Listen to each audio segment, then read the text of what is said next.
Hey there, we're live today, checking in, live from Real Medina, Texas today, the heart of the big city. We'll let people jump on. We're going to be talking about water today. And as I pondered water, we could talk for days about water probably, so we'll condense a college course into 30 minutes today.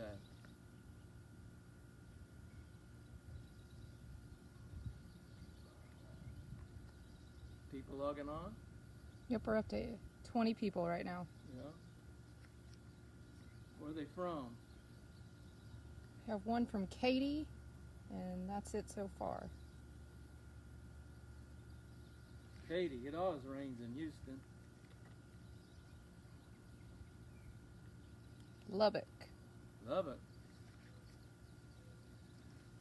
Welcome, Lubbock. I'm Corpus. sure it's calm on the plains today.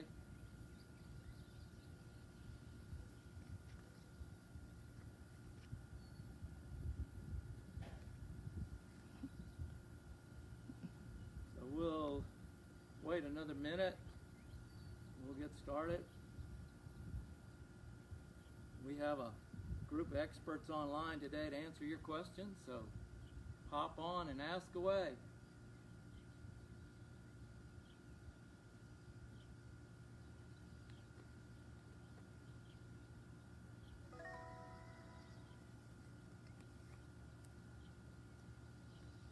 All right, so it's 1 o'clock. We'll go ahead and get started. So welcome everybody. My name is Larry Stein. I work for Texas A&M AgriLife Extension Service. Been doing this for about 37, 38 years. Long time. So lots of fun, never seen times like this. Today we're going to talk about water. And we all know the importance of drinking water. Each person ought to drink about 4 of these every day. So that's half a gallon. This is a pint, so you drink a half a gallon of water every day. Have you ever stopped to think how much you pay today for water? You know, most of us run into a convenience store and we grab this bottle and it's $1. So $1, that's $8 a gallon that you pay for water today for yourself. But what we need to realize is water is a very critical resource, and it's going to become more valuable in the future as Texas grows in population. And so we're going to need to be very water savvy with the way we use our water for our crops. Take this milo field, for example. This is a dryland crop. You know, you would be amazed how many acres in the United States are farmed dryland where they depend on nothing but rainfall. Now, when we think about growing crops, we would never think about planting a crop without watering it up.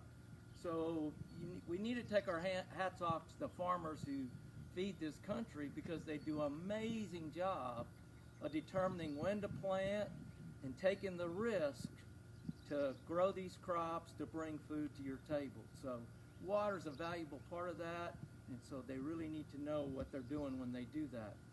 Now, last time I left you, we talked a little bit about flowers. And I showed you some pecan flowers and pollen. And so I'm happy to report today that some of those flowers have taken fruit. So we have little pecan clusters growing right there. And so pollination was good, crop looks fairly good. So anyway, that's what we're hoping to see when you're growing pecans. Now, when you grow pecans need a lot of water, tremendous amount of water. So what we need to do is we need to figure out how much water plants actually need. And what you will learn, you know, if you ever go take a plant physiology class, what you're going to learn is that the majority of the water that a pecan tree uses transpires out into the atmosphere. Basically, there's a transpirational pull. And so we want to show you what we're talking about that. So here's a plant. And we place the plastic bag over these leaves, and you see the transpiration that has occurred on the plastic bag. So what happens when plants use water is they have to open their stomates. and that allows the water to go out, CO2 to come in, and that's how the plants photosynthesize. So we need a tremendous amount of water, but in reality, that water's just going out into the atmosphere. So here is a close-up schematic of that particular situation where we have a plant, and this particular diagram comes from the new online version of the Master Gardener Handbook. And so this is figure 1.28. And so you have the water coming in, minerals going in, going up the plant, and you see the water transpiring out into the atmosphere. And so that's where the majority of the water of these plants is used. They have to transpire water so that they can photosynthesize. And so you need to remember that when you think about watering the plants.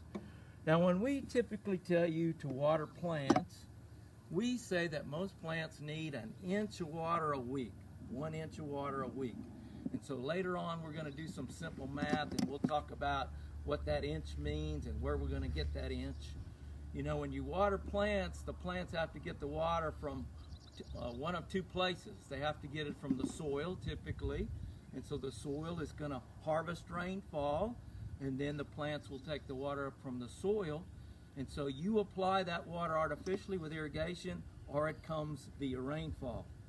So what we want to do now is talk a little bit about soil, since soil is where we get the water. Now everybody knows what a sponge is. You know, here is a sponge, and so this sponge makes a great representation of soil. And so right now this sponge has some water in it. So we're going to squeeze that water out. We're going to squeeze that water out. And so now basically we have a dry soil. We have a dry soil here. And this sponge will only hold so much water. It will only hold so much water. And when the sponge gets full, that water's going to run out the bottom. So the same is true with the soils that you have in your backyard. They only hold so much water. And a lot of times we try to put more water in the same hole, and it's just going to run out. And so we need to figure out what kind of soil we have, how deep it is, how well it takes water, and then that will help us with our irrigation a lot. And so we're going to have a talk in the future about web soil survey, about looking up your soil on a map and exactly determining how much soil that you have. So think about this sponge then as the soil. When the water stops dripping out, that's the remaining water in there at field capacity. And so then the plant can extract it, and so you squeeze the sponge and the water comes out. But realize you never get all the water out of the sponge. And that same is true with the soil and the plants that we have in it. And so they can only extract a certain amount, and then they're going to go into a wilt stage. And so our job as horticulturists, as gardeners, is to apply water before these plants really stress out. Now there's numerous ways that we can apply water, and we're going to show you a bunch of those ways here directly. But there's other ways that we can conserve water. And one is with the way that we grow plants. We have a very awesome program called EarthKind. And with EarthKind, we practice conservation, where we're using mulch and raised beds and improved soil conditions so that we're able to grow crops with less inputs. The other thing we look at is different types of plants. Certain plants require more water than other plants. And so as we make our way to the next stop on our tour today, we're going to point out a few superstar plants that are really critical and really do a good job as far as conserving water.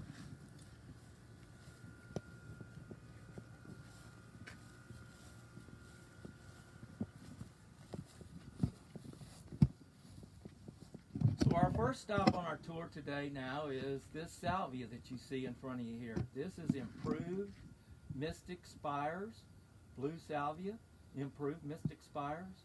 It is a tremendous plant. It's a perennial plant, comes back every year. You see the long bloom spikes on the particular flowers. You also see the bees. It is a tremendously water efficient plant once it's established, and so that is a Texas superstar plant. the next plant on our tour today is one of the 2020 Texas Superstars. This is Tidal Wave Red Velour Petunia, and it's a spreading petunia. It's the most vigorous petunia that Park Seed sells. I think it's a Park Seed.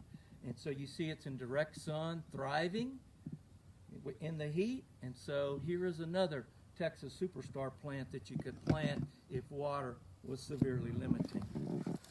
So we're going to continue on our tour now. We're going to tell you how to apply some water to some plants. You know, there's many different ways of applying water. We talked about drip irrigation. We talked about sprinklers. We talked about using a hose.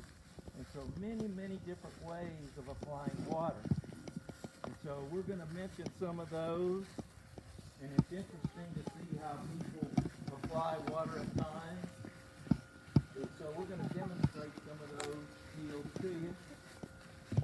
We're going to stop off here first when we get around the bend here to talk about sprinkler irrigation, lawn irrigation sprinklers.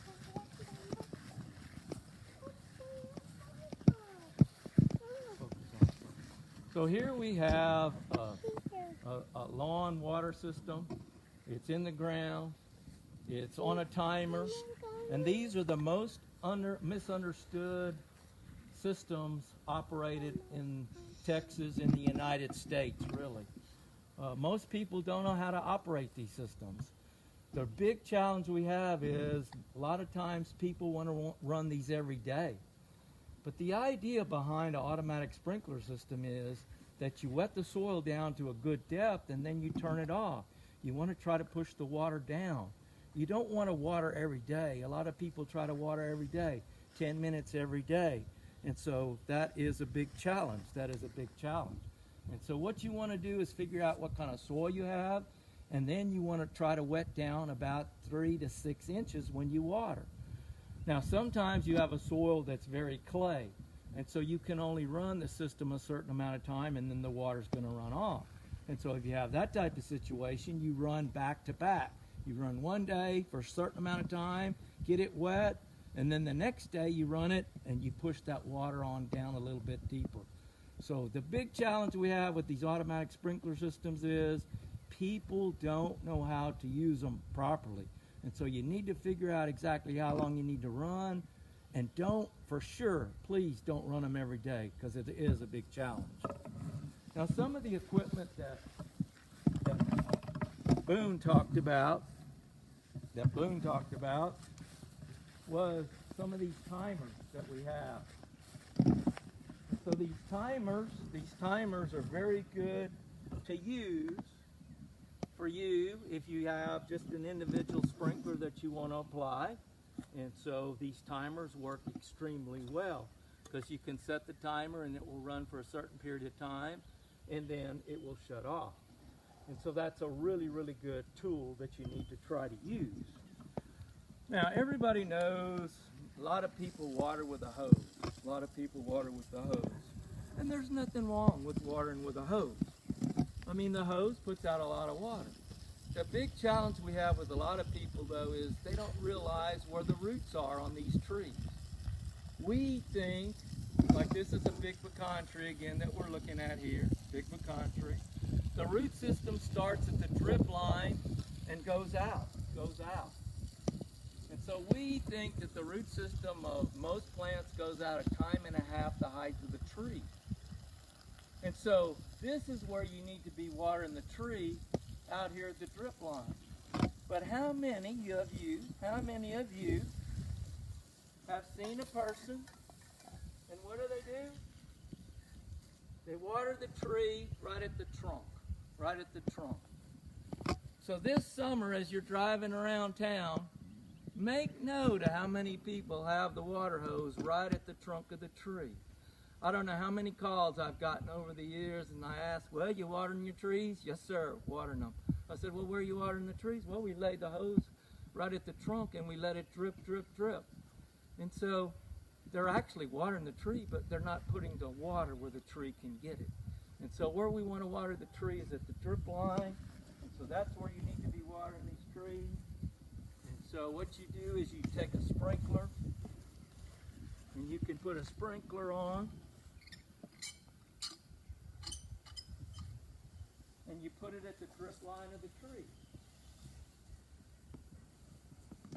And so a while ago I told you that most plants need 1 inch of water a week.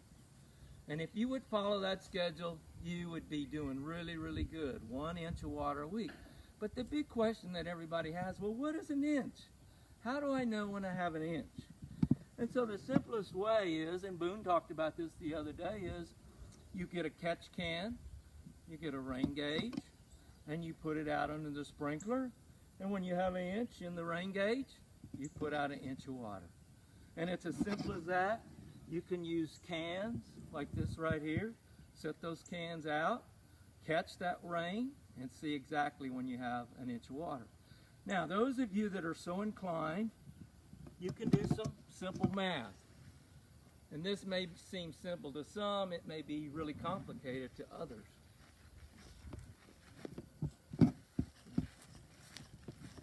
And so when you look at an acre, the square feet in an acre is 43,560 square feet in an acre. And so if you take the square root of that, that's 208 by 208. And so if your sprinkler covers 10 feet, 10 by 10, that's 100 square feet. So there's basically 40 of those in an acre. And so this particular hose here puts out 5 gallons a minute. So that means in 1 hour I can put out 300 gallons of water, or a half an inch of water. And so if you want to do math, that was simplified, and maybe I missed a number or two, not quite exactly right, but it's pretty close. So anyway, that's when you look at putting out a water with a sprinkler. All right, we're going to make a tour over to the garden yet.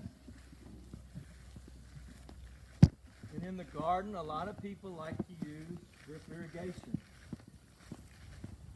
And drip irrigation is a wonderful tool. It's a wonderful tool. Drip irrigation puts the water exactly where the plant needs it. Exactly where the plant needs it. So it's a very efficient system as far as watering goes. And so here in this garden, we're using drip irrigation. And so you see the dripper right here. You see how it's dripping. And so that's a very, very good system. You put it right down the tree row. It's putting the water where the plants need it. And so that's very, very good. And so a lot of people like that. This is really a lazy man's irrigation system because you can turn it off and leave it. And a lot of people think, well, it's far superior to other irrigation systems. But what I'm here to tell you is you can do the same thing with flood irrigation. You can do the same thing with flood irrigation. And so basically, you can turn your hose on and let it run, and the water runs down the trench. And you can let it run slow and soak in, and it will do the exact same thing as drip irrigation. And so if you want to do that, there's nothing wrong with using that system. And so there's many, many different systems, and so it's just a matter of what works best in your particular situation. So, you know, I like drip because it's really simple. You get it set up, turn it on, water your garden, and you're good to go. And again, you know, with drip irrigation, it's set up that you could actually do it every day. You could water every day. But I encourage people still to water every other day, every third day. The system that I like the best, you know, you got to have some system to figure out exactly when you need to irrigate plants. And so the system that I like the best is, you know, you can get a watermark sensor, you can get a tensiometer, you can get all sort of stuff that you want. But the system that I like the best is dig down 4 to 6 inches, and you get you a handful of soil. And if the soil balls together, you have adequate moisture in the soil. You really encourage people to test their soil. You know, everybody knows, well, when do I water? Well, no. Well, it's best that you figure out exactly what it is for your particular situation.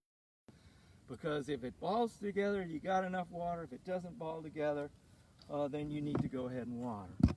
So the last stop today is container plants. We're going to talk a little bit about container plants. And before we talk about container plants, we want to talk about making water go further. You know, some of you are limited on the amount of water that you may have, and so we need to make it go further. And so the biggest thing you can do is weed control. No weeds and grass around these new plants. And the better you can do that, the less water that the weeds and grass are going to get. This bucket right here, that's 1 pound of weeds. 1 pound of weeds. It takes 80 gallons of water, 80, to grow this 1 pound of weeds. And so if you do nothing else in your garden, around your trees, your landscape, whatever, but control weeds and grass, you save a tremendous amount of water. And so that's what you need to do when you're really establishing these plants, getting them off to a good start. Very good weed control. What time of day should you water? Good question. The question is, when should you water? And there's some controversy about that. Some people say you got to water late evening. Some people say early morning. With the grass, I like to start early morning so that it's done before it gets really well into the day, and also because of less wind. And then with your garden, I prefer in the morning as well, as opposed to late in the afternoon.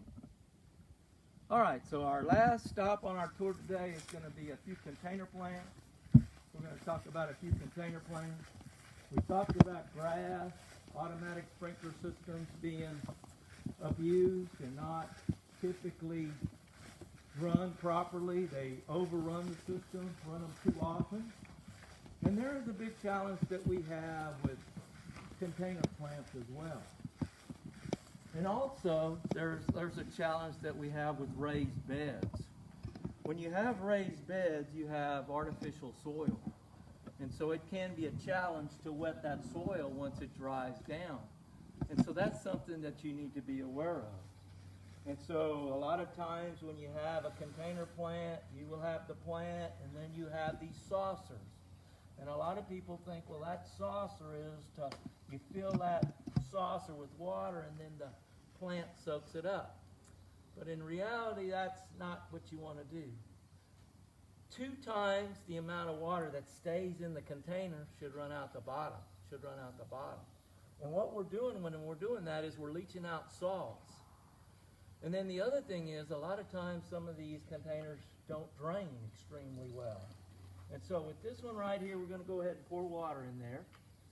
And you're going to see how fast or slow that it drains out. And so it runs out really, really fast. Really, really fast. So all that has drained out of there was exactly what you wanted to do. You want that water to drain through there. You want it to drain through really fast. Because the thing about water is, you know, water's really, really good. But water only works, the plant can only take up the water if you have oxygen present in the soil. And so if you don't have any oxygen in the soil, you saturate the root zone and the roots cannot take up the water. And so that's the big challenge that we have with a lot of people is they overwater stuff. I'm here to tell you that more plants have died from too much water than have ever died from not enough water. Now here's another container. Here's another container with a soil. And we're going to see how well the water drains out of this particular container. So this soil right here is not as well drained as that one over there, but it does go through. And most people would consider the job done at that point. But the water has to come out of the bottom. Whenever you water these containers, you want to make sure that the water comes out of the bottom of the container. If it comes out of the bottom of the container, you want to keep running it out so you flush the salts out of the soil, and then it will be in good shape. So here are some more container plants. This is a firebush. This is another Texas superstar. This plant right here thrives in the heat. And so if you have a situation where you have a really, really sunny location and you need something that will tolerate the heat, fire bush is indeed your plant. Now, the last thing we're going to talk about is drip irrigation on container plants. And so you can set up where you have a container garden, so to speak, and you either have to come out here and water these plants individually every 2 to 3, 5 days or whatever, or you can put in a drip irrigation system where you can actually individual water these containers. And so you can again set this on a timer, and that timer will turn the system on at different times, and you can water your plants that way. And so that's a really, really good system that you can use to water your plants. How do you know when to water them? Again, good question. Question is, how do we know when to water our container plants? And again, I would use the ball method, dig down and see how much moisture you have in your containers. The other thing is, a lot of times container plants can wilt down on you, and so you can see when they're wilting down, and you can go ahead and apply the water. So typically, every 2 to 3 days with most containers. The big challenge you have with containers is, as the plants get bigger, they need more water, and a lot of times if you have too big a plant in a container, it needs water almost every day. And so that can be a challenge. And so we've talked a lot about water. We've told you how much water plants need. They need 1 inch a week typically is what they need. And so you can convert that back to gallons. The big thing that you need to do is you need to put the water where the plants can get it. Like I said, I want to challenge each of you that are driving around this summer and see how many people put the water hose right at the trunk of the tree. I'm always amazed at how many people put it right there. Put it right there at the trunk of the tree. And so you need to put it at the drip line and out. The other thing about the sponge, remember I showed you the sponge about the soil? Remember that sponge only holds so much water. And so a lot of people use drip irrigation around their trees.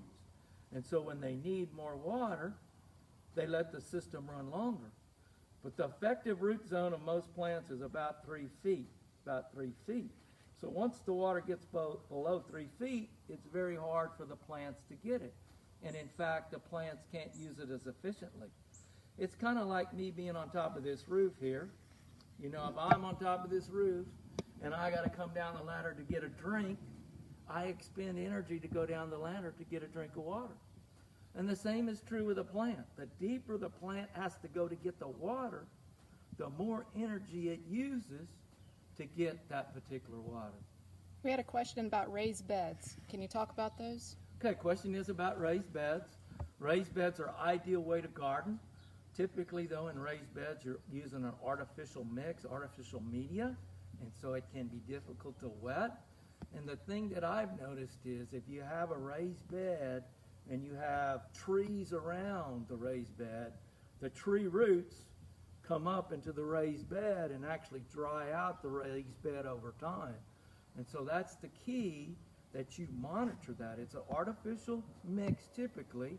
It dries out faster, and so you need to monitor that.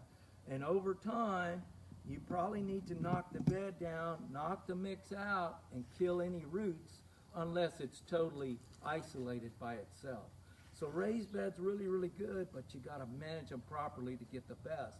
And also, if you use drip irrigation, when it drips, it tends to go straight down, and you may need a sprayer to kind of spread out the water. Is there also a certain mulch that you recommend? Question is about mulches. You know, I like any organic mulches, the chip mulch, you know, the tree limb mulch, the hay mulch. Anything organic works really good. You can use paper mulches, you can use plastic mulches. A lot of times we have situations where people use plastic and then they cover it with an organic type mulch. And do you need to trench to run the hose irrigation? The drip irrigation, do you need to trench it to put the hose irrigation down? So the question is about drip irrigation. Do you have to trench it? Do you have to put the drip underground? I guess that's the question. And the answer is no. Typically, we like to leave the drip irrigation on top of the bed so that you can see that it's working. You know, the thing about drip irrigation, it's an ideal system. And we have a lot of people today that are burying the system. But let me tell you this. all systems, all drip irrigation systems will eventually stop up. They will eventually stop up. Companies are not going to like me saying that, but it's a fact of life. They're all going to eventually stop up. So you need to put that system where you can monitor and see what's exactly happening. Also, if you have a lot of calcium in the water, you're probably going to have to inject some acid to help clean out those lines and things of that nature. Any other questions? All righty, so thank you for tuning in for our water Facebook Live event today. I hope you've garnered a little information that may help you water your plants better in the future, and we hope to have you send us ideas and new topics to have on in the future. And so we'll see you next time on Aggie Horticulture Facebook Live. This is Larry Stein saying adios.